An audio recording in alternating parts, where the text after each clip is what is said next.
तिथि के विषय विषय में अनेक ज्ञातव्य बातें तथा विद्या तिथि का निषेध। वशिष्ठ जी कहते हैं, राजन, एकादशी तथा भगवान विष्णु की महिमा से संबंध रखने वाले सुत पुत्र के उस वचन को जो समस्त पाप राशियों का निवारण करने वाला था, सुनकर संपूर्ण श्रेष्ठ ब्राह्मणों ने पुनः निर्मल हृदय वाले पौराणिक सुत पुत्र से पूछा, ना मानद, आप व्यास जी की कृपा से 18 पुराण और महाभारत को भी जानते हैं। पुराणों और स्मृतियों में ऐसी कोई बात नहीं है जिसे आप न जानते हो। हम लोगों के हृदय में एक संशय उत्पन्न हो गया है, आप ही विस्तार से समझकर यथार्थ रूप से उसका निवारण कर सकते हैं। तिथि के मूल भाग मतलब प्रारंभ में उपवास करना चाहिए या अंत में?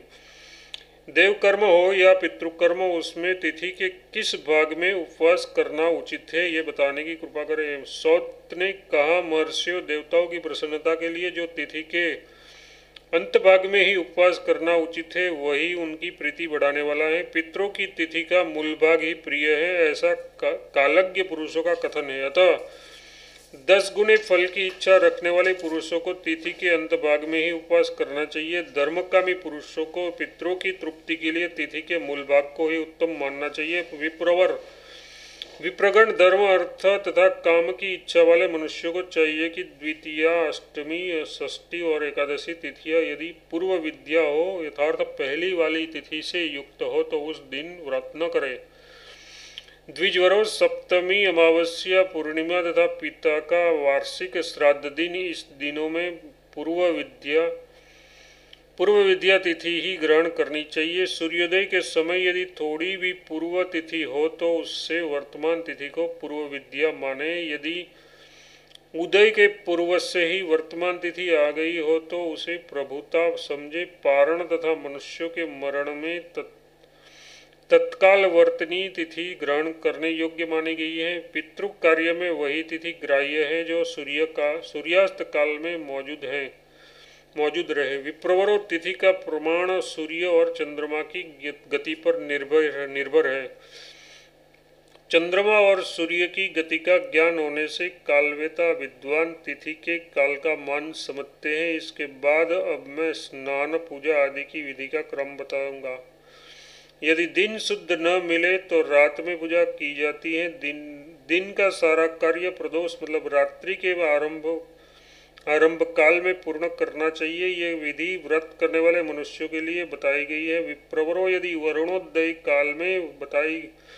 अरुणोदय काल में थोड़ी भी द्वादशी हो तो उसमें स्नान, पूजन, होम और दान आदि सारे कार्य करने चाहिए। द्वादशी में व्रत करने पर शुद्ध त्रयोदशी में पारण हो तो पृथ्वीदान का फल मिलता है, अथवा वह मनुष्य 100 यज्ञों के अनुष्ठान से भी अधिक पुण्य प्राप्त कर लेता है।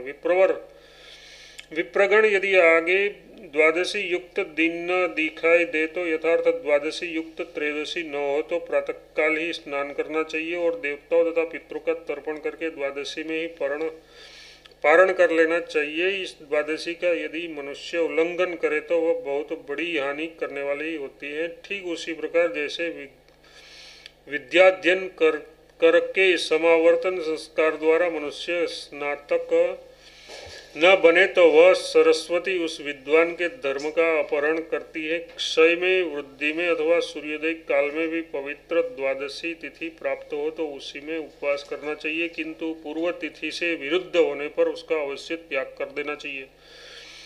ब्राह्मणों ने पूछा, सूत जी, जब पहले दिन की एकादशी में द्वादशी का संयोग न प्राप्त होता हो तो मनुष्य को किस प्रकार उपवास करना चाहिए, ये बताइए। उपवास का दिन जब पूर्व तिथि से विरुद्ध हो और दूसरे दिन जब थोड़ी सी भी एकादशी न हो तो उसमें किस प्रकार उपवास करने का विधान है, उसे भी स्पष्ट कीजिए। सौती ने कहा, ब्राह्मणों, यदि पहले दिन की एकादशी में आधे सूर्योदय तक भी द्वादशी का संयोग न मिलता हो तो दूसरे दिन ही व्रत करना चाहिए। अनेक व्रत शास्त्रों में परस्पर विरुद्ध वचन देखे जाते हैं और ब्राह्मण लोग भी विवाद में ही पड़े रहते हैं। ऐसी दशा में कोई निर्णय होता न देख पवित्र द्वादशी तिथि में ही उपवास करे और त्रयोदशी में पारण कर ले। जब एकादशी दशमी से विरुद्ध हो और द्वादशी में श्रवण का योग मिलता हो तो तीनों पक्षों में पवित्र द्वादशी तिथि को ही उपवास करना चाहिए। महर्षि ऋषि बोले, सुतपुत्र, अब आप युगादि तिथियों तथा सूर्य संक्रांति आदि में किए जाने वाले पुण्य कर्मों की विधि का यथार्थ वर्णन कीजिए, क्योंकि आपसे कोई बात छिपी नहीं है। सौती ने कहा, अनय का पुष्य काल जिस दिन अयन का पुण्य काल जिस दिन अयन का आरंभ हो उस पूरे दिन तक मानना चाहिए। संक्रांति का पुण्यकाल 16 घटी तक होता है। विषव काल को अक्षय पुण्यजनक बताया गया है। द्विजश्रेष्ठ जगण दोनों पक्षों की द्वादशी द्विद्वा एकादशी का अवश्य त्याग करना चाहिए। जैसे वृषली स्त्री से संबंध रखने वाला ब्राह्मण श्राद्ध में भोजन कर लेने पर वह उस श्राद्ध को और श्राद्धकर्ता के पुण्यकृत पुण्य को भी नष्ट कर देता है, उसी प्रकार पूर्व विद्या तिथि में किए हुए दान, जप, होम, स्नान तथा भगवत पूजन आदि कर्म सूर्योदय काल में अंधकार की भांति नष्ट हो जाते हैं।